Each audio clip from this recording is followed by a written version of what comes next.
Okay, so let me move this over here. So what we see here is um, some blood spatter, and that is spatter spelled Spatter, not blood splatter. Um, and the thing is we can use blood spatter analysis to tell us a lot of things about a case. So I hope you can kind of see my mouse moving here a little bit. Um, but you see these striations over here, like that, coming away from this right here. So that's going to tell me that this big glob of blood right here hit that surface with a little bit of an intensity and slightly at an angle towards these striations that um, some of it splashed away and made those small striations. And then, of course, you can see some of these smaller spots here and this one right here that appear to be spatter away from this big glob. But then you find this one right here that almost looks circular with a little bit of bumpy edges around it.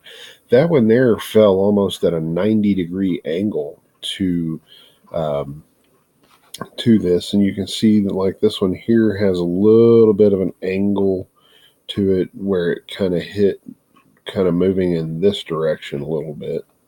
Um, and so that's the thing, and I'll show you here on this next slide how that's important there.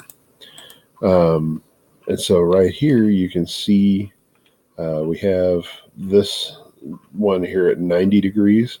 If you look, that's going to be similar to this one right up here, like I was telling you about. Um, and then we have 80 degrees, 70 degrees. And so the thing is the way that we make these comparisons here is we'll actually hold a dropper that is perpendicular to the ground, to the floor at 90 degrees perpendicular to the floor. And then we'll just make drops as we angle the paper that the drops are falling on upwards at 10 degrees at a time. And so the thing is you can see over here on the right side of the screen how this CSI over here is looking at this blood spatter on the wall, and they've got their strings and everything. And by using blood spatter analysis and determining what angle the blood hit the wall, we can determine the trajectory that the blood fell, or that the trajectory that the blood hit the wall coming from. And from that, you can see all the strings here coming back to this central point. And what that tells us is that right here, where all of these strings interconnect, that is where the blood originated to create the trajectories that puts the spatter on the wall over here. So we're actually able to determine in three-dimensional space using X, Y, and Z axes off of these trajectories from the blood spatter analysis over here on the left side, the angles and whatnot, we can determine where the blood came from. So pretty cool stuff. So we have a few different ways of identifying suspects. One is a field identification, and this one is usually involves. Um,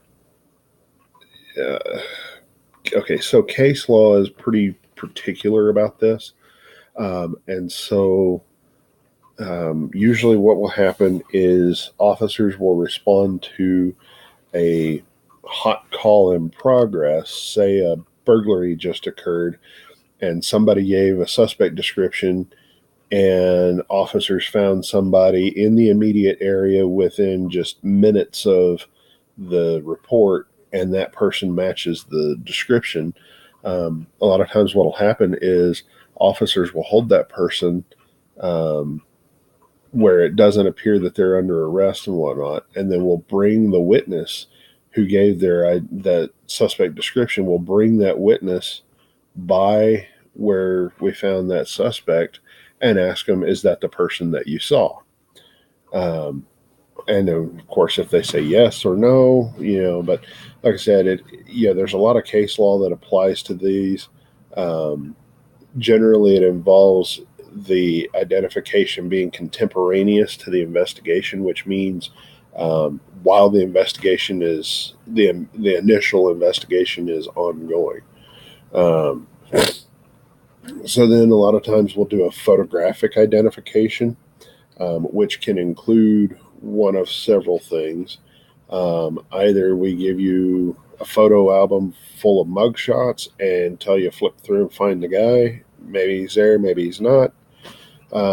Sometimes we'll give you a stack of photos and say, stack of 8 or 10 photos and say, guy might be here, might not. Just let me know if he is. Um, and then there's something similar to that is called a photo lineup, where we'll actually put 6 or 8 pictures together on one page and say, tell me what you think. But that particular form of photo lineup has actually come under scrutiny in case law here lately. And that procedure has changed to the one that I was just talking about before that, where we give you a stack of photos and tell you go through it. And then we have the lineup, which is the thing that you see on TV where they bring them in, number 1, number 2, whatever, and all of that. Those are the hardest ones to do, so they don't happen very often. It's usually photographic identification.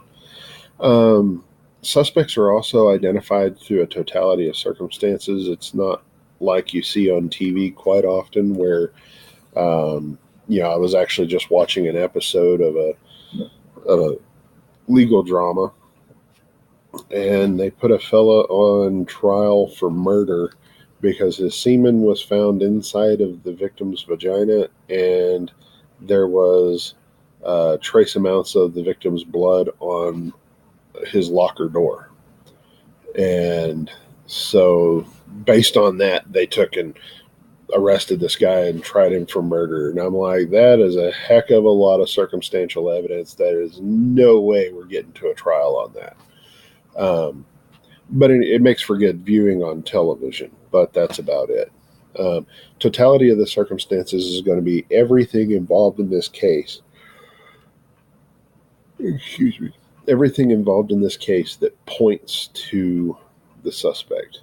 The boot print on the door, the hair found at the residence, the fingerprints found here and there, the DNA located, suspect's vehicle seen outside on Google Maps camera.